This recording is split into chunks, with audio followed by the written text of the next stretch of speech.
So I just saw the new film Insidious, The Red Door, the 5th film in the Insidious franchise, but the 3rd film in chronological order following our main heroes from the original 2 films. Everybody is back, and this time our lead, Patrick Wilson, is also directing the film. So, is Insidious Red Door worth the watch, or is this one Red Door that should have stayed shut? So I thought this film was pretty great. I had a lot of fun in the cinema. It's a fun, spooky time at the cinemas. Insidious 1 is amazing, 2 is fine, 3 and 4 are atrocious. I hate those 2 movies, they're no good at all. So 5 is an absolute return to form. I thought it was great.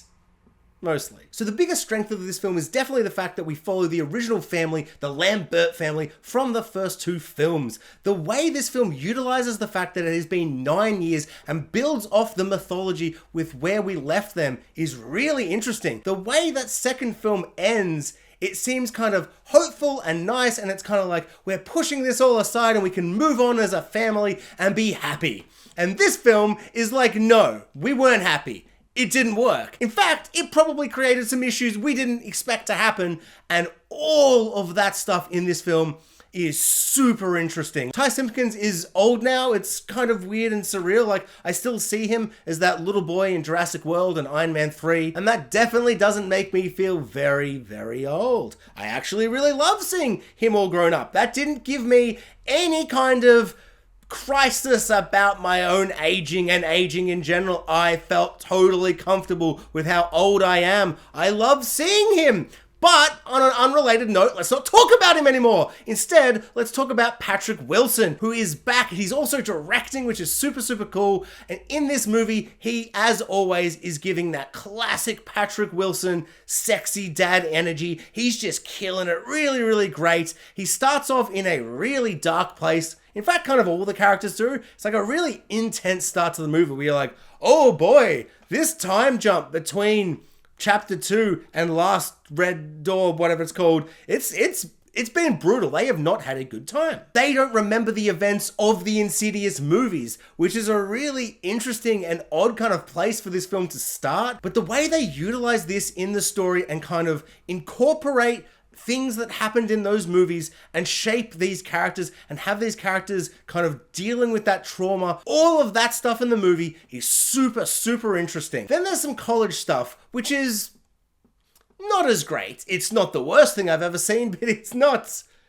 it's fine. It's in the movie. It's definitely part of the movie. The film flirts with some really interesting themes and ideas of kind of generational trauma and kind of digging up the past and all these really interesting subject matter and like ideas. And I feel like the weakness of the film is that it kind of just like touches the surface of them, but it doesn't really dig deep into these ideas, and it kind of just surface levelly suggests them. And I was a little bit disappointed by the end of the film that these things weren't kind of developed more, because in the first half of the film, it really feels like this is going to be quite a reflective kind of thought-provoking film, but it kind of just ends up being another Insidious style film. But hey, that's not a bad thing. This film is scary. This film is really fun in the scare department. It is super, super atmospheric. The mood and the feeling throughout all the scenes of spooks and scares is really, really effective. It is really, really frightening at times. It's a little bit kind of surface level scary, like in the moment, in the scene, you are like terrified and you're just like waiting for that jump scare, and like, you know, maybe 75% of the jump scares are well earned and well thought out, and they're interesting and scary, and they hit at the right time, and the way the tension's building and building is really clever and interesting. Sometimes not so much, and it feels kind of generic jump scary, but for the most part, it's all really, really effective. But it does feel like it's kind of in the moment, in the cinema scares.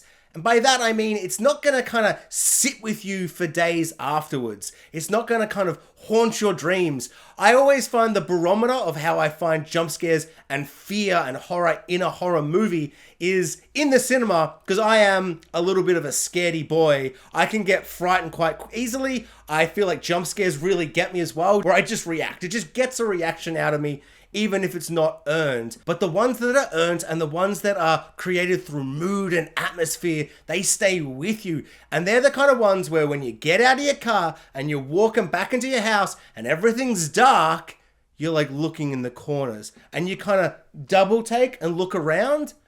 I unfortunately didn't have that as I left my car and walked back into my home. I start work very, very early in the mornings, and I'm always afraid once I've left a horror movie that I'm gonna have to walk out of my house at 4:30 in the morning and go into my car and like open the garage door, and when I open the garage door, there's gonna be something there! Obviously, there nothing ever is, but a good horror film will make me tense for days.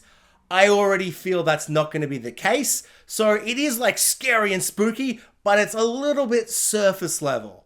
That feels a bit mean to say, but I just kind of like, I feel like that's the best way to kind of explain how I found it really effective and interesting and fun. And it was like I was having fun by how scared I was, but it wasn't like true deep in your soul kind of horror. But hey, I don't think any of the Insidious films have that type of horror. I find them kind of fun horror. Well, the first one, I don't really like 2, 3, or 4. 2's got some really interesting ideas. 3 and 4 to me are not actually scary at all. This film is easily the second best in the franchise, at least on par with 2, maybe better, depending on, your sensibilities. And it's so much better than 3 and 4. It's a really great way to kind of end the original films, like wrap it up in a neat little trilogy bow. It's really, really great in that regard. But that does lead me to my one big issue in this film, and that is the end. The end is super abrupt. The end is super rushed. There's a moment where there's like this scene just playing out and a character appears and they have a conversation. And I was like, that's weird. That feels like an end of the movie kind of moment. But we've got like another 15 minutes left. Like we have to, because the movie hasn't finished yet. It doesn't feel wrapped up. I don't feel like we've got closure. I don't feel like the characters have kind of reached the ending of what we've set up at the start of the movie. There's definitely like another scene, like another set piece of horror and terror. Oh my god, the credits are playing. Oh my god, it actually is over. Oh, what the heck? Oh my lord, what happened? What, did they just cut a scene? I was truly baffled, and then I suddenly had this horrible realization that no, this isn't a third and final film, a legacy sequel in ways, bringing everything back to those original 2 films to create a trilogy. No, this is bringing everyone back from the first 2, but it is setting up other films, because this doesn't finish the stories. This doesn't tie everything up and like put it and, behind a door and close a door that may or may not be read. Some character arcs, I guess you would say, have like, come to a conclusion. I don't think they're earned. I think they feel like they're almost there, but we need some more scenes for almost everybody. The third act feels like it needed to be twice as long, which is really weird to say because this film is like 105 minutes long, so it's not a short movie. I found it really horribly underwhelming and disappointing, and it makes you kind of leave the cinema being like, oh, okay, that didn't end properly. That just kind of, like, it ended, but it didn't end. And I know this is kind of insane to say for like a film that's the 5th film in a horror franchise, and it's not called like The Last Door That Will Be Closed Forever That's Red and This Is the Last One. I think maybe I tricked myself into thinking it might be just because like the director is like, it's his first film and he's the main character. Patrick Wilson directs this movie. I think it's a fantastic first film.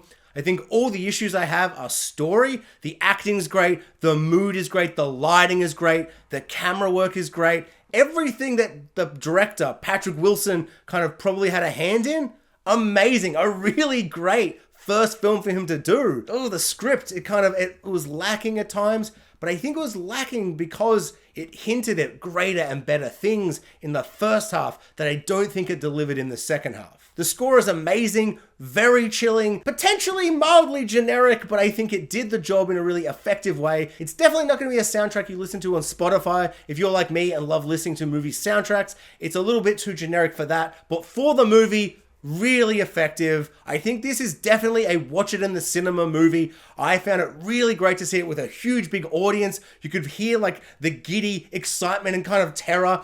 as these really effective horror set pieces and sequences played out. I think this is going to be most effective in the cinema with a big crowd. Go see it on a Friday, Saturday night, kind of soak in that atmosphere and that mood. It really, really works in that regard. And I think if you see it in the cinema, you can kind of, accept the failings of the script a little more. At least I can kind of accept them, because I had a really great time watching this movie, and it's only when I sit back and I'm driving home and I'm thinking about all the themes and ideas and I'm like, oh, they're like almost got me chewing on a meal, but it feels like I had an appetizer. And it also doesn't help because the ending just ends. It just If you're thinking, hey, you forgot to talk about Rose Byrne, isn't she in this movie too? Didn't she come back? Yeah, she did. The reason I forgot about her is because the film forgot about her, which is a shame. She's amazing. And they just kind of sideline her the way that she just keeps being sidelined. I don't understand why they did this. Thanks for watching, guys. Like, subscribe, hit the notification bell, and comment below. I'd love to know what everyone thought of Insidious, The Red Door.